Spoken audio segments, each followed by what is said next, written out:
Assalamualaikum warahmatullahi wabarakatuh. Sebelumnya, perkenalkan, saya Salsabila dari Angkatan 2021. Pada kesempatan kali ini, saya akan memaparkan jawaban UTS-TPK Gasal tahun lalu. Di sini, apa yang saya paparkan belum tentu 100% benar dan lengkap. Namun, ini sudah saya kerjakan dengan harapan bisa membantu teman-teman untuk belajar. Untuk, soal nomor 1 sampai 7 di sini saya akan memaparkan poin-poinnya saja. Nanti lebih lengkapnya bisa dilihat di SNJ.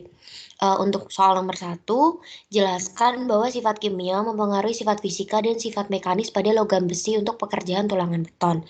Di sini, logam besi pada pekerjaan tulangan beton itu menggunakan baja karbon rendah. Jadi teman-teman, cari aja sifat kimianya baja karbon rendah seperti kandungan Fe ini, lalu kandungan Fe ini akan mempengaruhi sifat fisiknya berupa apa dan sifat mekanisnya berupa apa.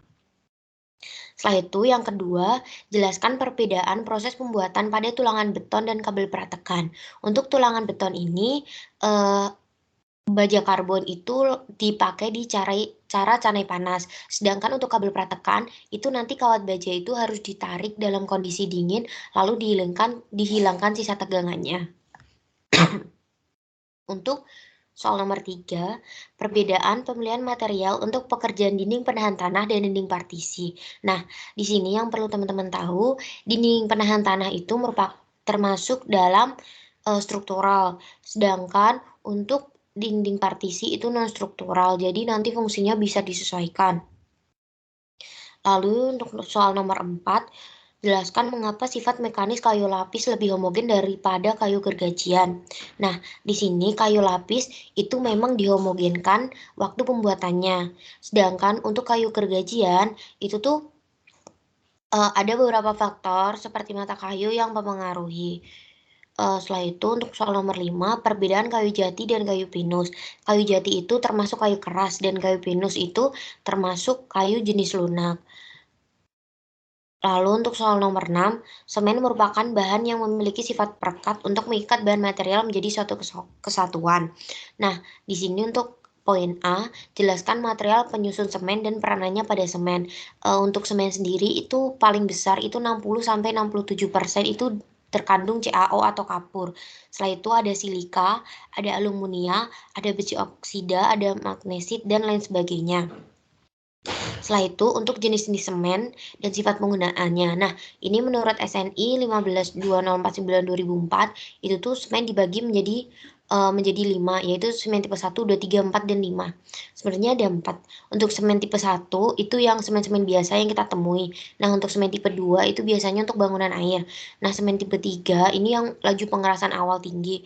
Setelah itu untuk semen tipe 4 itu hidrasi rendah dan semen tipe 5 itu kandungan sulfat tinggi. Setelah itu, soal nomor 7, kualitas agregat yang dipergunakan ditinjau dari bentuk agregat. Nah, untuk yang, kita cari kelecakan terbaik itu kita carinya, bentuknya rounded. Terus yang B, tekstur permukaan. Yang permukaannya mengkilat itu keletakannya yang lebih baik. Terus yang C, komposisi gradasi. Nah, untuk komposisi gradasi ini, antara agregat kasar dan halus harus dicampur secara proporsional sesuai dengan fraksi agregat yang ada.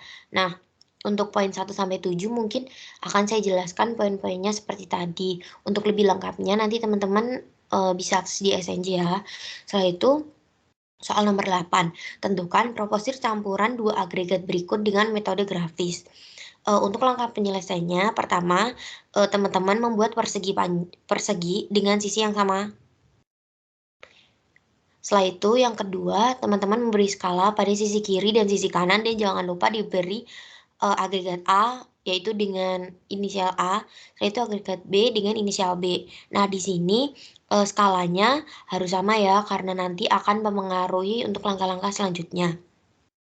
Nah, setelah itu yang kedua, tarik garis sesuai dengan data jumlah agregat yang lolos saringan pada soal.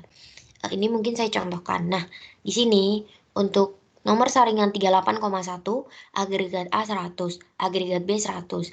Nah, di sini untuk saringan 38,1, agregat A 100, agregat B 100. Ini langsung ditarik aja, Pak. Jadinya garis yang oranye.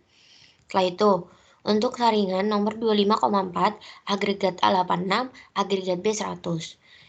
kita buat 86 dan 100. Nah, untuk saringan 25,4, agregat A 86, agregat B 100. Nah, ini langsung aja ditarik garis yang warna ungu ini. Setelah itu, kita contohin lagi misalnya yang 0,59, agregat A2, agregat B 48. 0,59 yang hijau ini 2, terus ini tadi 48. Nah, ini tinggal digaris-garis saja tadi sesuai sama lolos saringan persenannya. Setelah itu, yang ketiga, berikan tanda pada garis yang telah terbentuk dengan memperhatikan spesifikasi. Nah, spesifikasi itu yang ini, yang udah digaris merahin, di kotak merahin. Nah, yang pertama untuk nomor saringan 38,1, spesifikasinya 100. Berarti kan A sama B ini sama-sama 100. Berarti lolos semua, dimerahin semua. Setelah itu, contohnya pada saringan 25,4. Di sini spesifikasinya 90 dan juga 100. Nah, teman-teman di sini garisinya di sini 90, di sini 90, di sini 100. Berarti yang dari sini 90 ke 100 dimerahin. Setelah itu kita langsung aja yang coba yang 12,7, ini spesifikasinya 72,90. Nah, di sini ini kan 72 di sini ya dikira-kira. Nah, ini digaris. Nah, ternyata merahnya di sini sampai 90. Nah, 90 kan di sini ya. Di garis ini berarti 72 sampai 90 ditarik. Merah berarti merahnya cuma ini. Terus kita contoh lagi yang ini deh 0,074, 6 sampai 12. Nah, di sini 6, contohnya 6. Terus yang sini nanti 12, sini 12. Nah, kan ini lebih ya kalau 12 ya. Nah, ini dimerah-merahin set. Kalau udah dimerah-merahin semua kayak gini, spesifikasi, nanti teman-teman bisa next ke langkah selanjutnya, yaitu dengan menarik garis vertikal di mana garis tersebut memotong seluruh garis merah. Ini di sini diusahain untuk memotong seluruh garis merah. Nah, setelah memotong garis merah, nanti teman-teman bisa menentukan proporsi agregat. Ini 62,29, ini untuk agregat B, jadi yang di sisinya. Untuk yang 37,71, ini untuk agregat A. Nah, karena garis ini menyentuh seluruh garis merah, makanya ini dinamakan dengan proporsi rapat. Mungkin itu yang dapat saya sampaikan. Bila ada kekurangan atau kesalahan kata dalam penyampaian, saya mohon maaf. Wassalamualaikum warahmatullahi wabarakatuh.